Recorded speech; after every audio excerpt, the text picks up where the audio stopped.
आज हम वर्ग 33 धातु धातु पाठ में अम्ल के साथ धातु की अभिक्रिया के बारे में पढ़ेंगे। उसके बाद सक्रिय श्रेणी पढ़ेंगे और अन्य लवणों के साथ धातु कैसे अभिक्रिया करते हैं वो पढ़ेंगे और अंत में हम प्रश्नों को हल करेंगे। कर लेते हैं अम्लों के साथ धातु की अभिक्रिया। जितने भी धातु होते हैं वो तनु अम्ल के साथ अभिक्रिया करके सामान्यतः लवण और हाइड्रोजन गैस बनाते हैं।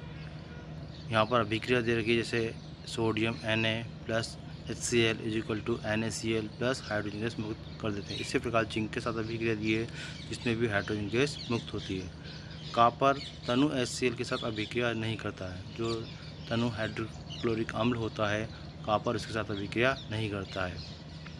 सामान्यतः सभी धातुएं अम्लों के साथ अभिक्रिया करके हाइड्रोजन गैस मुक्त करती हैं, परंतु नाइट्रिक अम्ल के साथ अभिक्रिया करने पर हाइड्रोजन गैस उत्सर्जित नहीं होती, क्योंकि नाइट्रिक अम्ल HNO3 एक प्रबल ऑक्सीकारक होता है जो उत्पन्न हाइड्रोजन को ऑक्सीकृत करके जल में परिवर्तित कर देता है। इसलिए वह स्वयं नाइट्रोजन के ऑक्साइड में परिवर्तित हो जाती है, N2O, NO, NO2 में अपचयित या परिवर्तित हो जाती है। लेकिन मैग्नीशियम और मैग्नीज ऐसी दो धातु हैं जिनकी तनु नाइट्रिक अम्ल के साथ अभिक्रिया कराने पर हाइड्रोजन गैस उत्सर्जित होती है या निकलती है। Mg plus HNO3 is equal to MgNO2 का होल ट्वाइस प्लस H2। इसी प्रकार Mn plus HNO3 is equal to MnNO2 का whole thrice plus H2 gas. यानी हम ये कह सकते हैं कि केवल मैग्नीशियम और मैग्नीज ऐसी दो धातु हैं जो तनु नाइट्रिक अम्ल के साथ अभिक्रिया करके हाइड्रोजन गैस उत्सर्जित करती हैं। बाकी अन्य धातु नाइट्रिक अम्ल के साथ अभिक्रिया करके उत्सर्जित गैस नहीं करती। आगे बात करते हैं अन्य धातु लवणों के विलयन के साथ धातु कैसे अभिक्रिया करती हैं। इसको समझने के लिए हम पहले पार्ट में जो हमने विस्थापन अभिक्रिया पढ़ी थी उसको याद रखना चाहिए। धातु A प्लस B धातु का विलयन इजिकल टू A धातु का लवण प्लस धातु B। ये अभिक्रिया तभी संभव है जब धातु A की क्रियाशीलता धातु B की क्रियाशीलता से ज़्यादा हो। यानी सक्रियता श्रेणी जो आपको यहाँ ऊपर दिखा रखी है इसके अनुसार जो धातु ऊपर होगी वो अधिक क्रियाशील होती है और जो धातु नीचे होती है वो कम क्रियाशील होती है।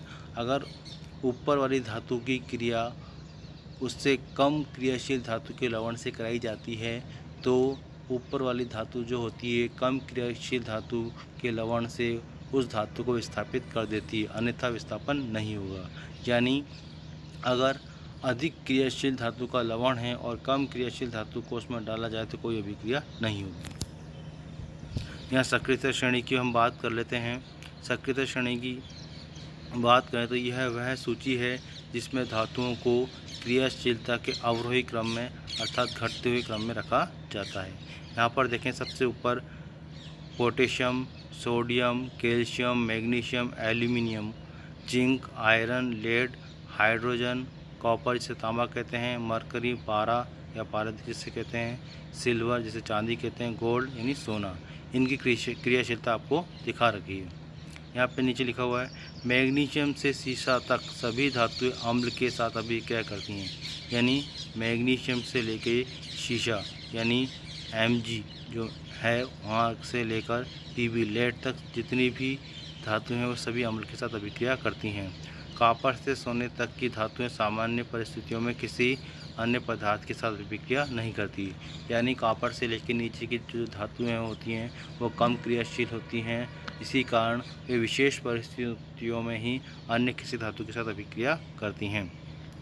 यही कारण है कि सोने जैसी धातुओं को आसानी से संचारित नहीं होते और ऑक्साइड नहीं बनते। यानी सोना और चांदी होते हैं वो बहुत कम क्रियाशील होते हैं, इसी कारण वो ऑक्साइड में परिवर्तित नहीं होते, अर्थात वो धीरे धीरे संचारित होकर नष्ट नहीं होते।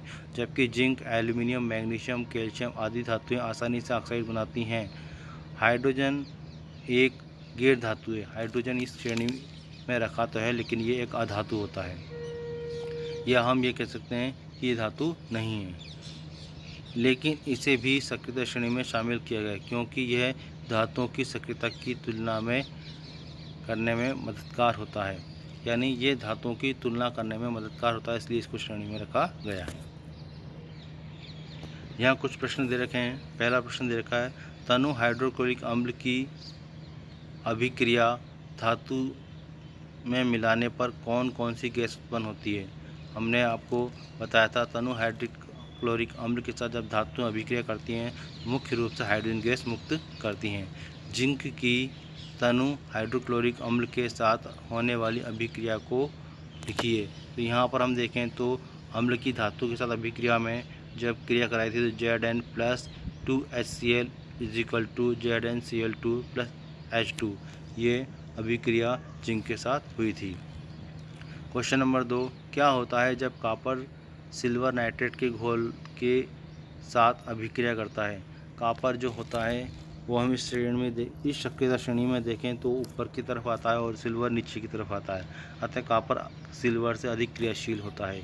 इसलिए जब कॉपर को सिल्वर नाइट्रेट के घोल में डालेंगे तो कॉपर सिल्वर को विस्थापित करके कॉपर नाइट्रेट बना देगा। इस प्रकार यहाँ विस्थापन अभिक्रिया हो जाएगी।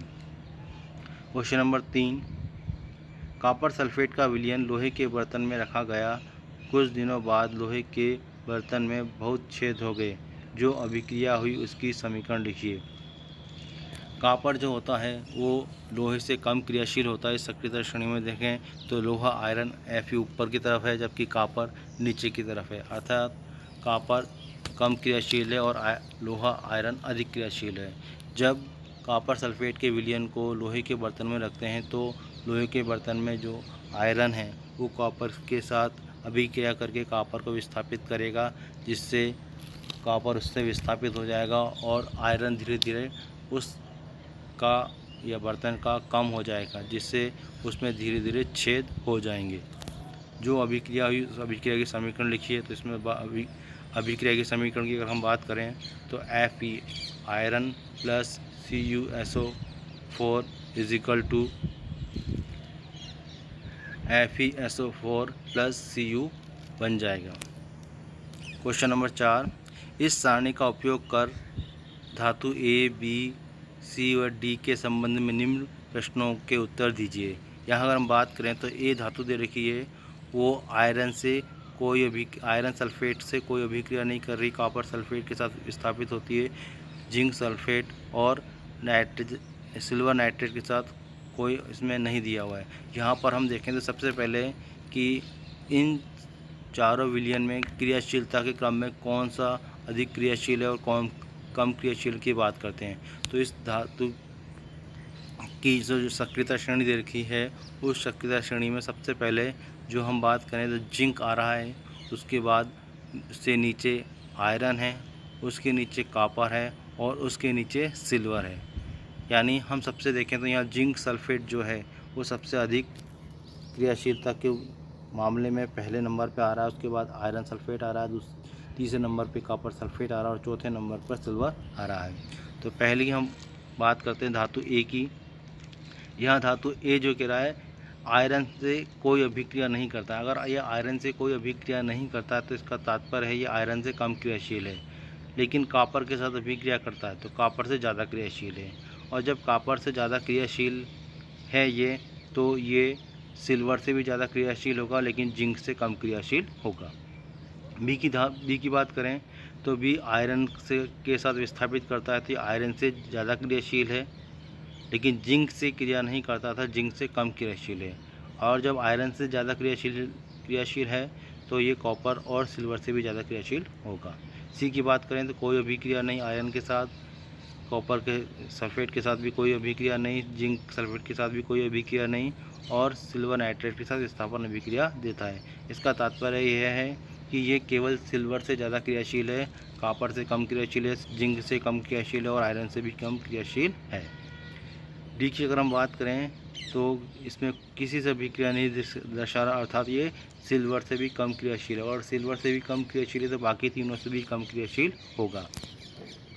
क्वेश्चन नंबर 4 में पहला क्वेश्चन दे रखा है सबसे अधिक क्रियाशील धातु कौन सी है। यहाँ पर हम बात करें सबसे अधिक क्रियाशील धातु बी होगी, क्योंकि वो जो है आयरन से अधिक क्रियाशील है और आयरन से अधिक क्रियाशील धातु ही यहाँ पे सबसे अधिक क्रियाशील है। उसके बाद क्वेश्चन नंबर सेकंड कह रहा है धातु बी को कॉपर सल्फेट के विलयन में डाला जाए तो क्या होगा। कॉपर सल्फेट के विलयन में अगर धातु बी को डाला जाएगा तो वो विस्थापन अभिक्रिया दे देगा। क्यों? क्योंकि धातु बी जो है वो आयरन से अधिक क्रियाशील है, और आयरन से अधिक क्रियाशील है तो वो कॉपर से भी अधिक क्रियाशील होगा, इसलिए वो विस्थापन अभिक्रिया दे देगा। क्वेश्चन नंबर 3 धातु ए, बी, सी व डी को अभिक्रियाशीलता के घटते क्रम में व्यवस्थित कीजिए। यहाँ पर हम देखें घटते क्रम की बात करें तो सबसे पहले सबसे ज़्यादा क्रियाशील कौन सा है, बी, उसके बाद क्रियाशील ए है, उसके बाद सी और डी, यानी बी, ए, सी, डी की क्रियाशीलता घटते क्रम में होगी। इस प्रकार हमने आज इस वर्कशीट को पढ़ते रहिए और आगे बढ़ते रहिए।